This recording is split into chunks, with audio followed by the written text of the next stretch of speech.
আসসালামু আলাইকুম। Kuwait problem and solution YouTube চ্যানেলের পক্ষ থেকে সবাইকে জানাই আন্তরিক শুভেচ্ছা ও অভিনন্দন। আজকে আপনাদের দেখাবো আপনারা কিভাবে আপনাদের আকামা লেগেছে কিনা এবং কার্ড রেডি হয়েছে কিনা কিভাবে চেক করবেন।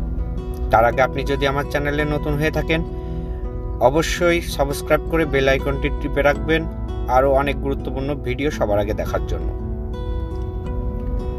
তো সর্বপ্রথম আপনি আপনার মোবাইলের গুগল অপশনে চলে যাবেন। সার্চ বারে লিখবেন সিভিল আইডি স্ট্যাটাস কুয়েত।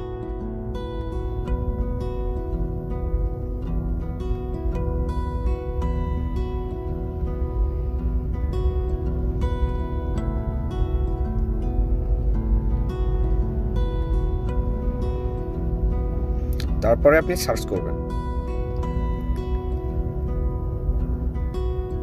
সর্বপ্রথম যে অপশনটি চলে আসছে যে ওয়েবসাইটটি, সেই ওয়েবসাইটে প্রবেশ করবেন।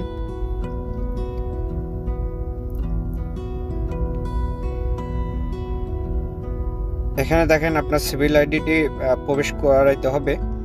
তো এখানে আপনি আপনার সিভিল আইডিটি প্রবেশ করাবেন। যারা নতুন আকামা লাগাবেন তাদের আকামা লাগানোর পরে তাদের পেপারের উপরে সিভিল আইডি নাম্বারটা দেওয়া থাকে, আর যাদের সিভিল আইডি আছে রিনিউ করেছেন এবং কার্ডটি রেডি হয়েছে কিনা সেটা দেখার জন্য এখানে আপনার সিভিল আইডিটি প্রবেশ করাবেন।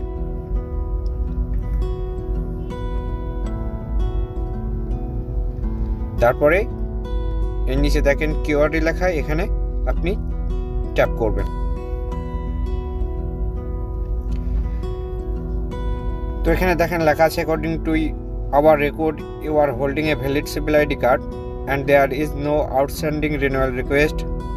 However, if you have submitted a renewal request during the past few days, please try again at a later date.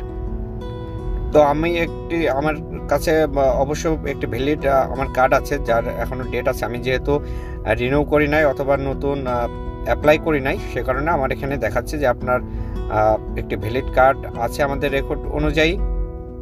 আপনি যদি নতুন করে রিনিউয়াল করেন সাবমিট করেন তো আবারও ট্রাই করার জন্য বলছে। তো আপনারা এইভাবে আপনাদের সিভিল আইডিটি চেক করতে পারবেন। যারা নতুন তাদের আকামা লাগানোর পরে একটি পেপার দেয়, ওই পেপারের উপরে আকামার নাম্বারটা সিভিল আইডি নাম্বারটা দেওয়া থাকে। তো অবশ্যই সেই সিভিল আইডি নাম্বার এখানে প্রবেশ করে তারপরে ইনকোয়ারি করবেন, অথবা যাদের সিভিল আইডি আছে রিনিউ করেছেন তারা এখান থেকে সিভিল আইডি হয়েছে কিনা আপনারা দেখতে পারবেন এবং কত নাম্বার বক্সে পড়েছে এখানে সব কিছু ডিটেলস দেওয়া থাকে। তো ভিডিওটি ভালো লাগলে অবশ্যই লাইক করবেন, কোনো কিছু জানার থাকলে কমেন্ট করবেন এবং যদি ভিডিও থেকে উপকৃত হন অবশ্যই শেয়ার করে অন্যদের দেখার সুযোগ করে দিবেন। ধন্যবাদ।